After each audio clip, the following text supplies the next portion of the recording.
झूम एमकेस।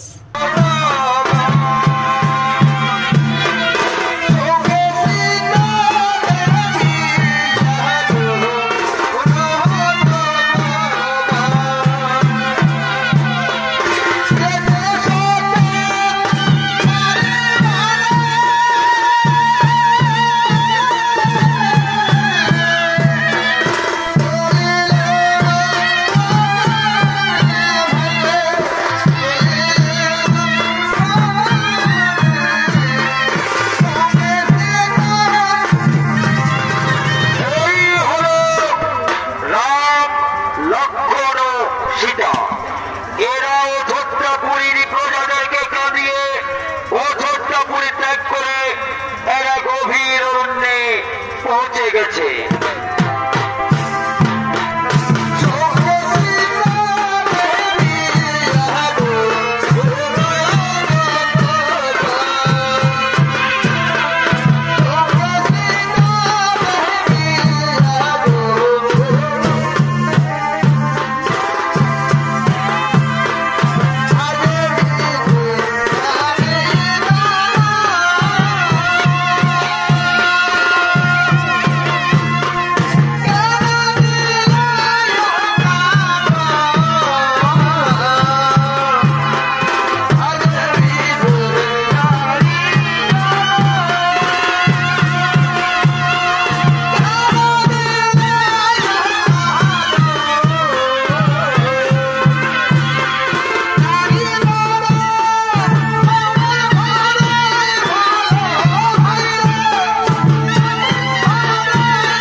তুমি হঠাৎ ধমকে দাঁড়িয়ে গেলে কেন সীতা?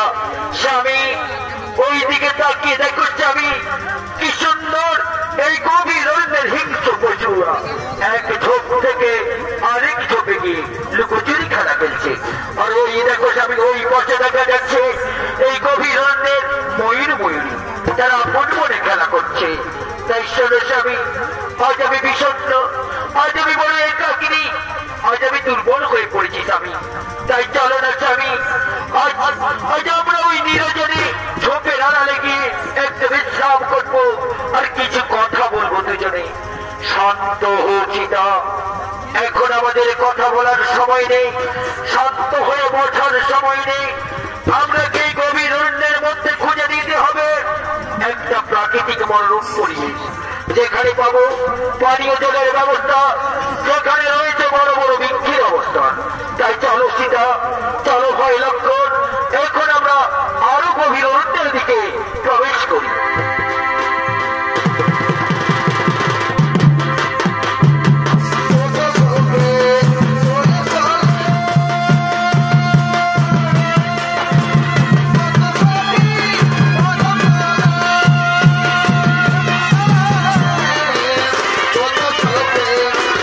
Hola.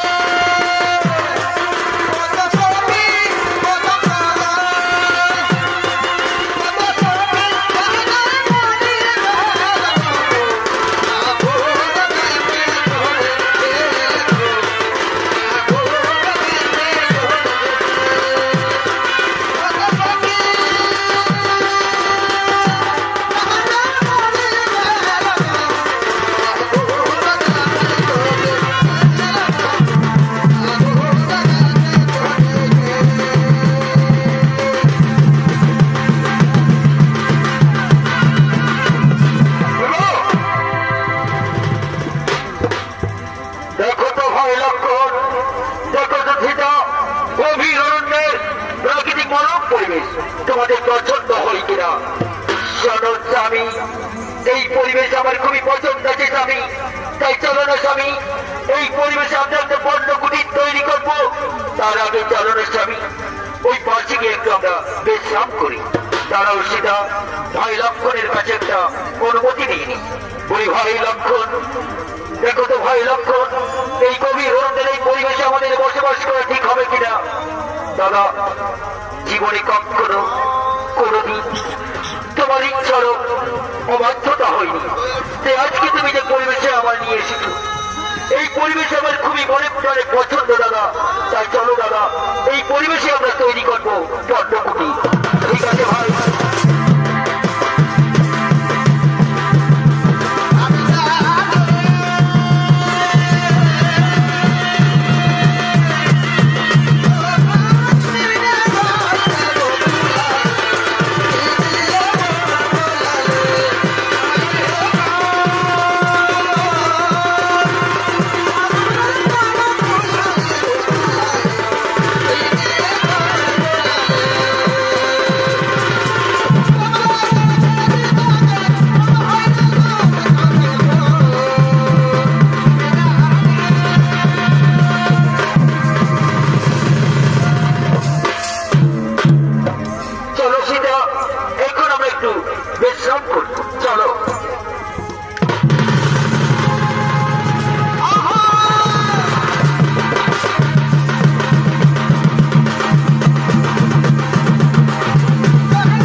তুমিও ওই পাশে গিয়ে একটু বিশ্রাম করো। রাম লক্ষণ সীতা গভীর অরণ্যের মধ্যে পৌঁছে গেছে এবং তারা পণ্য কুটির তৈরি করে বসবাস শুরু করেছে। আর ওদিকে অযোধ্যা নগরীতে শোকের ছায়া বয়ে গেছে। আর সেই শোক সামলাতে না পেরে রাম লক্ষণের পিতা দশরথ মারা গেছে। তাই সময়কালীন রাজা ভরত সে আর অযোধ্যা রাজত্ব পরিচালনা করতে পারছে না। তাই রাজা ভরত রাজ সিংহাসন ত্যাগ করে গভীর অরণ্যে ছুটে আসছে। গভীর অরণ্য থেকে রাম লক্ষণ সীতাকে অযোধ্যা নগরীতে ফিরিয়ে নিয়ে যাওয়ার জন্য।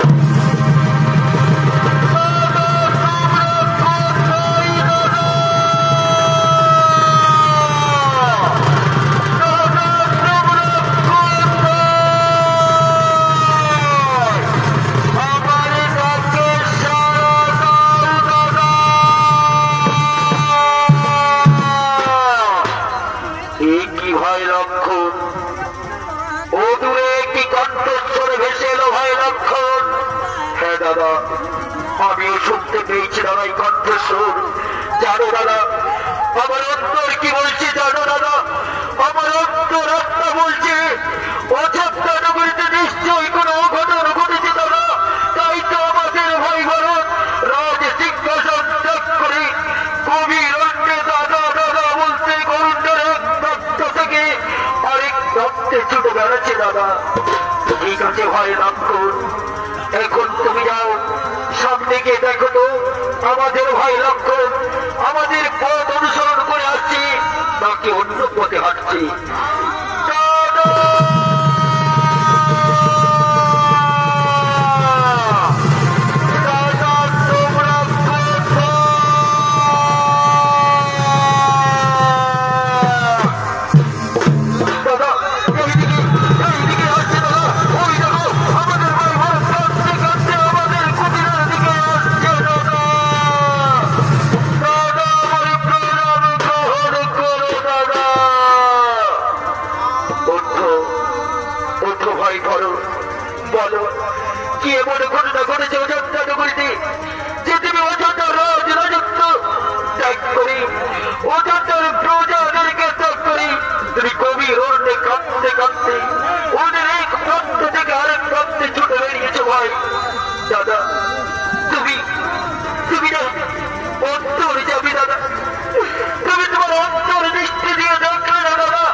অথচ পৃথিবীর প্রতিটা মানুষ জানে দশরথের পুত্র শ্রীরামচন্দ্র অন্তরে যাবে, অথচ তুমি তোমার অন্তর দৃষ্টি দিয়ে দেখলে না দাদা। দাদা তবে ছোট দাদা, আমি তোমাদেরকে এই গভীর অরণ্য থেকে অযোধ্যা নগরীতে ফিরে নিয়ে যাওয়ার জন্য এসেছি দাদা। তোমরা আমার সাথে অযোধ্যা নগরীতে ফিরে চলো দাদা, ফিরে চলো। না ভাই, তা কি করে সম্ভব ভাই? আমি যে বৃত্তি সত্য পালনের জন্য 14 বছর বনবাস জীবন পালন করার জন্য আমি গভীর অরণ্যে এসেছি ভাই। আমি কোনো মতে অযোধ্যা নগরীতে ফিরে যাবো না ভাই, ফিরে যাবো না। না দাদা না, তোমরা আমার কথা অবধ করো না দাদা, তোমরা আমার সাথে ফিরে যেও দাদা। অযোধ্যা নগরীতে ফিরে গিয়ে আমি তোমাদেরকে সব কথা বলবো দাদা। যে কথাটা আমি বলার জন্য তোমার কাছে ছুটে এসেছি, সেই কথাটা বলার আগে আমার বুক পেটে চৌচির হয়ে যাচ্ছে, আমার চোখ দিয়ে দরদর করে জল গড়িয়ে পড়ছে দাদা, চোখ দিয়ে দরদর করে জল গড়িয়ে পড়ছে। ভাই ভরত, কি এমন কথা যে কথা বলার আগে তোমার চোখ দিয়ে জল গড়িয়ে পড়ছে, যে কথা বলার আগে তোমার বুক পেটে চৌচির হয়ে যাচ্ছে? যত দুঃখের হোক, যত আঘাতের হোক, সেই কথা তুমি খুলে বলো ভাই বলো, আমি আজই মুখে তাকে অমর করবো দাদা। আমি তোমাদেরকে গভীর অরণ্য থেকে অযোধ্যা নগরীতে নিয়ে যাওয়ার জন্য এসেছিলাম দাদা, কিন্তু তোমরা যখন স্বেচ্ছায় যেতে চাইছো না, তাহলে শোনো দাদা, অযোধ্যা নগরীতে কি ঘটেছে আমি তোমাদের বলছি। আমাদের পিতা মারা গেছে দাদা।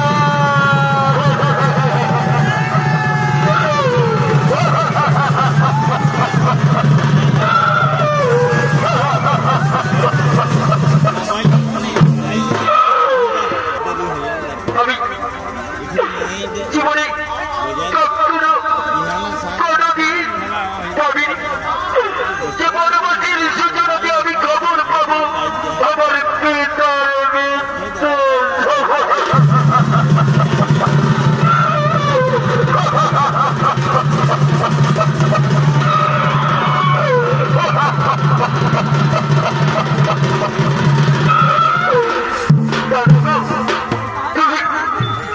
ফিরে চলো দাদা অযোধ্যা নগরীতে। আমি যে অযোধ্যা নগরীতে এক মুহূর্ত থাকতে পারবো না দাদা। ভাই ভরত, তুমি জানো না ভাই, আমি যখন অযোধ্যা নগরী ত্যাগ করি 14 বছর বনবাস জীবন পালন করতে গভীর অরণ্যের দিকে রওনা হচ্ছিলাম, ঠিক সেই সময় পিতা আমায় ডেকেছিল আর কি বলেছিল জানো ভাই? আমার পিতা বলেছিল, পুত্র রাম, তুমি তো চললে পুত্র 14 বছরের জন্য গভীর অরণ্যে, আর কবে আমার করে ফিরে আসবে পুত্র? আমি সেই দিন পিতার চরণে প্রণাম জানিয়ে পিতাকে আমি বলেছিলাম, পিতাকে আমি ফিরে আসবো পিতা। তবে সেই দিন পিতা, যেদিন আমার বনবাস জীবন পূর্ণ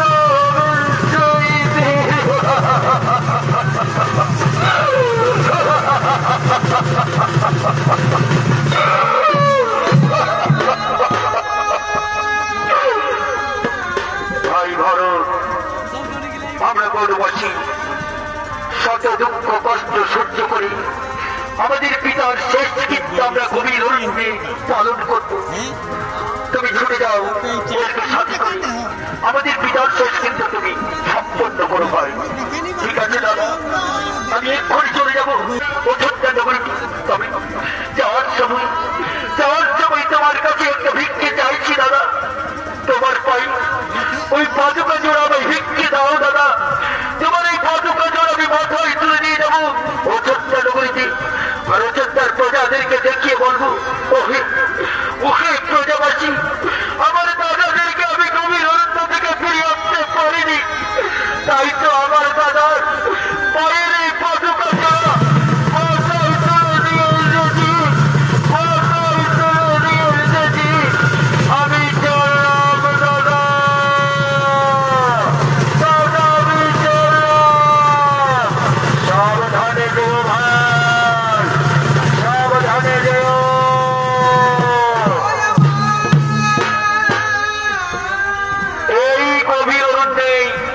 করত শূর্পণখা।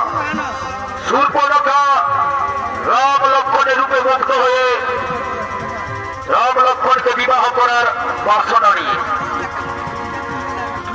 সুন্দর এক নারী মূর্তি রূপ ধারণ করে ছুটে আসছে রাম লক্ষ্মণের কুটির অনুসরণ করে। পাহাড়ে মোর সাথী কাহা দিলি রে ওই যে গোটা পাহাড়ে মোর সাথী কাহা দিলি রে तुझे मेरी तू ही मेरी दा एगो तोहर लागे जिंदगी मोर दिली रे कुरवा पहाड़ बोले थाकी मोरा एगो पहाड़ बोले थाकी मोरा झुमरी गाने नाती শহরে বাবুদেরকে দমে ভালোবাসে আরে বাবু ভক্তরি আসে যায় এগো বাবু ভক্তরি আসে যায় লুটে নিলাম এগো তহরে লাগে জিন্দেগি মন দিলে করবা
তাই তোমার যদি বিবাহ করার বাসনা থাকে তাহলে তুমি চলে যাও ওই পাশে আমার ভাই রয়েছে। ঠিক আছে পুরুষ, আমি তোমার কথা মতো ছুটে চললাম ওই পাশে।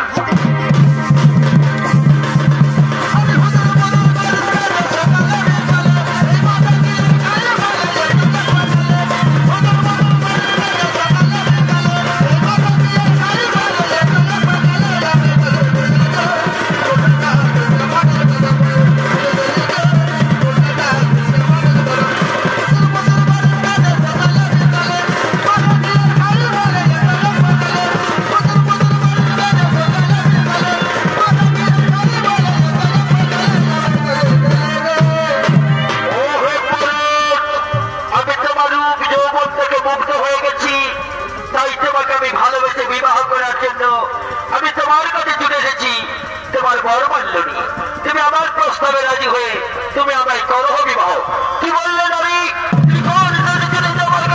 তুমি জানো না নারী, আমার হাতে রক্ত দিয়ে তোমার শরীর আমি ক্ষণ ক্ষণ করে দিতে পারি। শান্ত হো পুরুষ, শান্ত হো। আমি তোমায় ভালোবেসে বিবাহ করতে চাই, তাই আমি তোমাকে নিয়ে সারাটা জীবন থাকতে চাই, তাই তুমি আমার প্রস্তাবে রাজি হয়ে করো বিবাহ। তবে জানো না নারী, আমি যখন দাদার সাথে মনে বসিয়েছি তখন এই প্রতিজ্ঞা করেছি 14 বছর আমি কোনো নারী স্পর্শ করবো না, এমনকি 14 বছর কোনো নারীর দিকে আমি সরে তাকাবো না। তাই শোনো নারী, তোমার যদি বাঁচার ইচ্ছা থাকে তাহলে তুমি দূর হয়ে যাবো সম্পদ থেকে। কি বললে পুরুষ? তুমি আমার মনে বসে থেকে প্রত্যাখ্যান করলে পুরুষ, তুমি আমার অপমান করে দাঁড়িয়ে দিলে। তুমি জানো না পুরুষ, আমিও সেই নারী, আমি জোর করে তোমায় করিও বিবাহ। তবে তাও হোক নারী, কি কার বলতে কত শক্তি।